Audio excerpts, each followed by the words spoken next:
Hello guys, once again it's Matt and today we have another video. Let's thank our members Invictus, Crazy Book, Cots, and our patrons Interceptors, Richardson, Danny Cage, and Rupert. Thank you guys, it helps a lot. Thank you all the members and patrons. Subscribe and let's get into it. So, I wanted to actually make a video talking a little bit about earlier variants of the F-16. As you probably know, or if you don't, I will explain a little bit about it as well. But the F-16 was not intended initially to be used with BVR, which it's a weird thing, right? But it is. The objective of the aircraft was kind of the same objective of an F-5. So it was to be a light fighter kind of thing, and to be basically mainly for dogfights and stuff like that, and also be capable of air-to-ground, very precise air-to-ground using Mavericks and other types of bombs, guided bombs, rockets and stuff. So that was the initial idea. Even though the actual F-16 prototypes were tested with AIM-7s, and in 1977 they even basically shot the missiles and basically confirmed that the missiles could be shot and be hit targets, and the radar was working, everything was there to be used with the Sparrow. They didn't use the Sparrow for some years until two things happened. So until the actual F-16Cs or the Block 25s came along.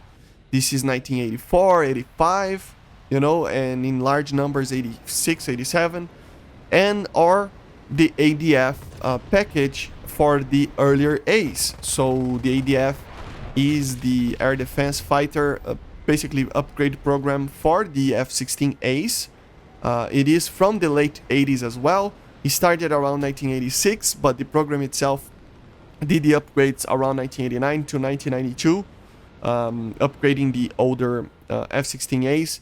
So it took a while from the initial production or initial service life of the F-16 to actually start using Sparrows. It's not like it didn't use it, or it could not use it. It could. It's more like it's not that it could not use it. It could, but they didn't. That's basically it, right? So of course, depending on service life or depending on the country, you would have some differences there. But still, from 1978, 79 until like 1984, 85, the Sparrows were kind of a rare sight in an F-16. Which means that Gaijin can actually add one of these F-16s. Obviously, we are kind of expecting a bigger leap than this, for example, with MiG-29s and stuff. And if a MiG-29 comes, we will need at least an F-16 that can have the Sparrows, obviously. But still, if we don't get a MiG-29, if we don't get this forward leap that we are actually kind of expecting, we kind of should see these earlier variants of the F-16s. Even the Block 1 can be in the game. Block 1, 5, 10, these blocks, even the 10 can be upgraded to ADF later, but especially the 5 and the 1, they basically are not, but then probably some of them were upgraded along the life, because some of the Block 5s were upgraded to Block 10, for example, and some of the Block 1s were upgraded to Block 5. So it's a lot of aircraft and a lot of serial numbers and a lot of countries that use these aircraft. So it's a lot of hard work to actually just find out if these Block 1s eventually received the ADF program or not, or something like that, right? So it's not really worth it, right? But still, these earlier aircraft, if we don't get this leap, as I said, because if we get it, we will need these Sparrow armed F-16, so we will probably need at least an ADF 16A or an F-16C Block 25 or something like that to be comparable, you know, to have TWS on the radar. Remember also the earlier A's, I think only in the Block 10 or 15, I cannot remember or confirmed, but only in the Block 10 or 15 they actually started receiving earlier modes of TWS with its radar, APG-66, right? So, yeah, not even the TWS had it. It is a very, very similar... I mean, it's basically the same radar as it is in the JK initially. So, it will be a very, very good PD radar, but it will be worse than some of the other ones. It will have a short range, It doesn't have TWS, so yeah, the blind speeds are pretty good compared to an APG-59, but still, they're not that great compared to, for example, the Vegan Raider or the Mirage Raider or even the MiG-29 or F-15 Raiders, you know.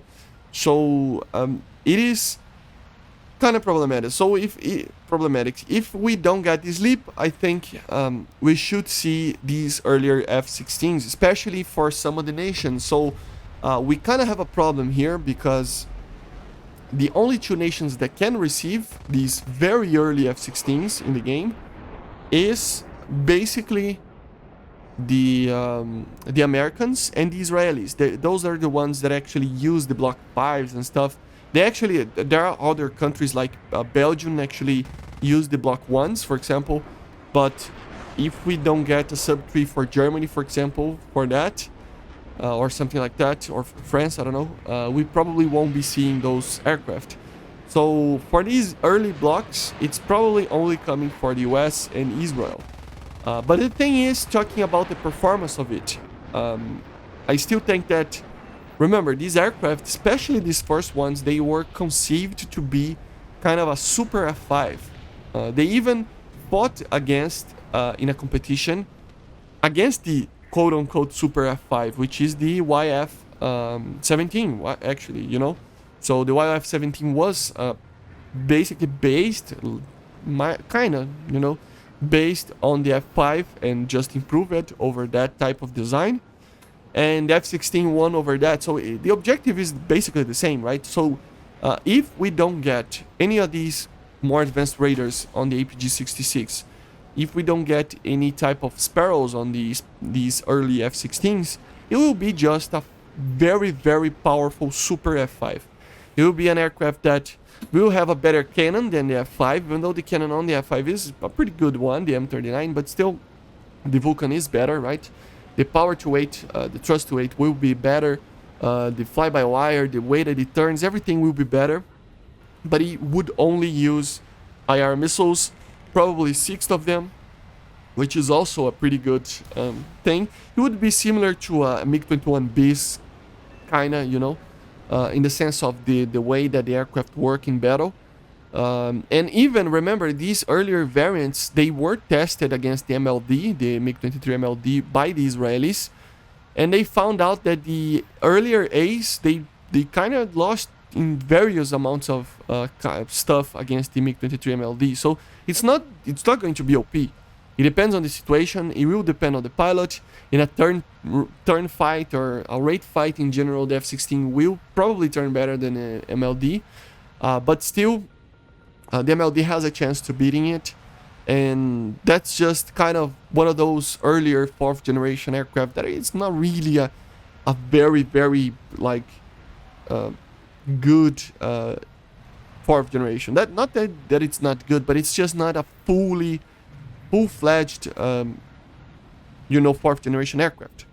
It's one of those aircraft that will be kind of a super 3rd generation, right? So yeah, I don't know. I still think that the more sense, the option that would be more, you know, would have more sense, would be to add like an F-16C or even a later block of the A. So for example, the 15. They can even, for example, add basically a Block 1 or Block 5 as an event vehicle for the US. And eventually, right, not right now. And then get the Block 25 for the US. And for Israel, I think they used the Block 25 as well. And then Italy and China use, obviously, the Block 15 for Italy OCU. I think it's the version that they used. And for Chinese, obviously, the Block 20, which is the only country that ever used the Block 20, which is a Block 15. That would mean that the US would get the better variant of it. Israel would have a very good variant as well. Maybe with different missiles. Instead of the M9L, they could carry the Python 3, right? And I'm just checking here, they actually didn't use the Block 25, they actually used the Block 30. But even the Block 30 is not that different from the 25. And maybe even the Israelis can get the Block 10 and the US can get the better version, right? That would make it kind of make more sense, right? Or something like that. I'm not saying anything. It's just a random talk here on the versions that we should add. But as I said, these earlier variants would be nothing. I mean, it would be very, very a pain to kill because it would be a very, very nimble aircraft like the F5. And the F5 is already a kind of painful aircraft to kill sometimes. So an F-16 would be kind of like that, especially these earlier ones. But if we are going to a bigger leap in technology, so the MiG-29 is coming dispatch, for example, I still think that we need better variants, right? So we have two options. As I said, if we don't get a MiG-29 or anything like that, the F-16 that should come is these early blocks, you know, or even the blocks for later blocks without the sparrows, maybe, or I don't know, maybe they can add so many things. The thing is, even these more advanced ones like the ADF, they will not be that OP anyway. It's a very, very good aircraft, but it's not like the third generation aircraft, the top tier third generation that we have. We'll have problems dealing with such aircraft. For example, the MLD, the Vegan, these aircraft, they're already pretty good. So we will help these nations like China, like Italy, to actually have some fighting options, actual fighting options against these aircraft like the Mirage, like the F-14, like the MLD, right? So I wouldn't even be surprised if they add only for the other nations and not for the US. A lot of people would get mad on it, and I understand why, but I wouldn't even be surprised because some of these nations really need, especially Italy, but even China as well. China really needs a new BVR aircraft. The J8 is just complicated with that radar, and with an F5 and the Italy, I mean, the F-104S is very good, but not that good. So yeah, complicated, right? But let me know in the comments what you think about this. If we are going to get the earlier A's or the later A's, or if we are going to get a C, for example, what you think is coming. As I said, I think it depends on the counters that comes. If a MiG-29 comes for the Germans and the Soviets, we will really need some BVR weapons and TWSs and stuff like that on these F-16's radars. So we probably would see the middle of the 80s versions of the F-16 and not the earlier ones. But yeah, this is it for the video, guys. Subscribe, let me know in the comments what you think, and I see you guys on the next one. Bye guys, see you.